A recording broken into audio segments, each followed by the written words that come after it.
করে দিবে, একদম ইজি, কোনো ঝামেলাই নাই। আর এখানে হচ্ছে সুইং করা হচ্ছিল সেটাও দেখাইলো। আর কাভারের ভিতরে মানে যে রাবারটা থাকে, যে রাবার এখানে তাদের কিন্তু সিল দেওয়া থাকে এই লোগোটা, তো এটাও হচ্ছে আপনারা দেখে নিবেন।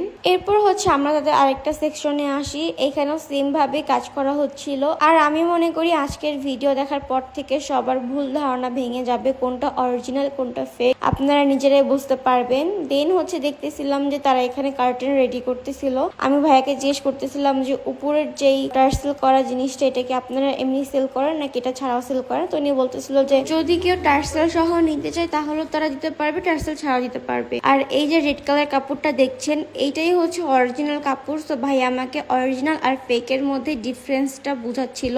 আর সোফা কভার কিভাবে আপনারা সেট করবেন তারা কিন্তু এটাও দেখাই দিচ্ছিল ভিডিওতে। আমি মনে করি আপনাদের আর কোনো সমস্যা নেই। তো আজকের ভিডিওটি আপনাদের কাছে কেমন লাগলো সেটা কিন্তু অবশ্যই আমাকে জানাতে ভুলবেন না। আজকের ভিডিওটি এই পর্যন্তই। সবাই ভালো থাকবেন, সুস্থ থাকবেন, আমার জন্য দোয়া করবেন। আল্লাহ হাফেজ।